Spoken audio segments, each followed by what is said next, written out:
Hello and welcome to Sports Smiles World Cup discussion show. I'm Matt. Joining me today we have Liam, Barney, and Pascal. Liam, the game of the tournament so far was obviously Netherlands-Spain. I don't think it was too much of a surprise that Netherlands won the game, but the manner in which they did 5-1 was quite incredible. What did you make of that game? It was one of the biggest shocks in a long, long time, I think. Like you say, the defeat wasn't the major surprise. I mean, anyone could beat anyone, obviously, but the manner in which it happened, it was a complete thrashing, wasn't it? And people are saying that Spain lost their first game of the last World Cup, which they went on to win, but that was, that was a loss where they controlled the whole game against Switzerland, created chance after chance but couldn't score and then got dealt a sucker punch, whereas this was a proper footballing lesson, wasn't it? And it's obviously too early to write them off because they could get 6 points, but it's certainly very worrying. Yeah.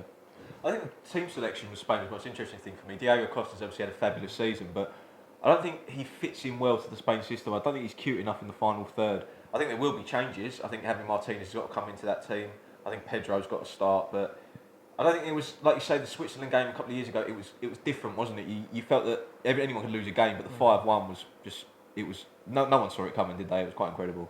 Yeah, it was, like I say, it was a huge shock, and the selection over Costa, or the dilemma over Costa, like you say, he's very much a striker that is quite physical, when Spain don't really play that way, do they? He likes crosses into the box a lot of the time. I mean, he's a good goal scorer, but Spain, they won Euro 2012 without really playing forward, did they? So, there will be changes, I'm sure, for that Chile game, because they've got to win, and got to win well. Yeah.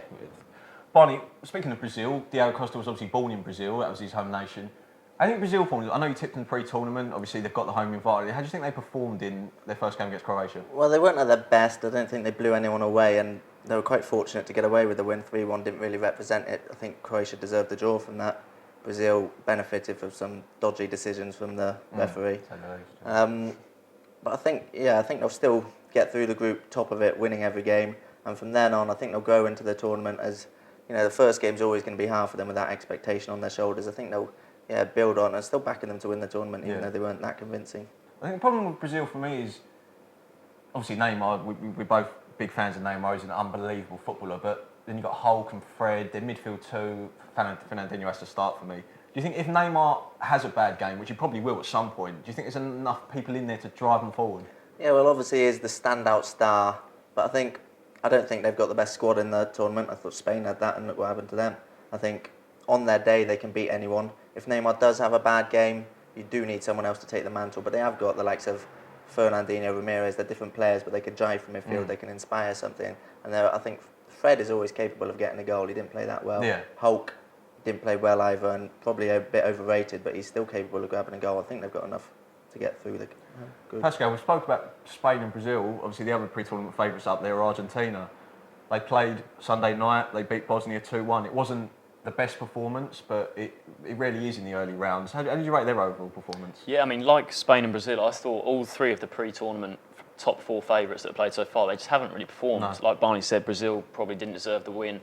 Spain got trounced, and then Argentina weren't great against Bosnia. I mean, they got the win, they got a quite fortunate early own goal that sort of set them up. But after that, Bosnia were decent against them. I mean, Messi did not have a good first half, gave the ball away continually.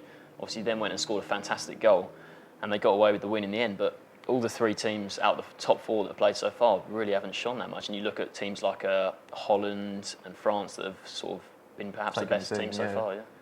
Liam, would you think of Argentina? I know you tipped them pre-tournament. There's been a lot of talk about it. Obviously, they've got an incredible wealth of attacking talent.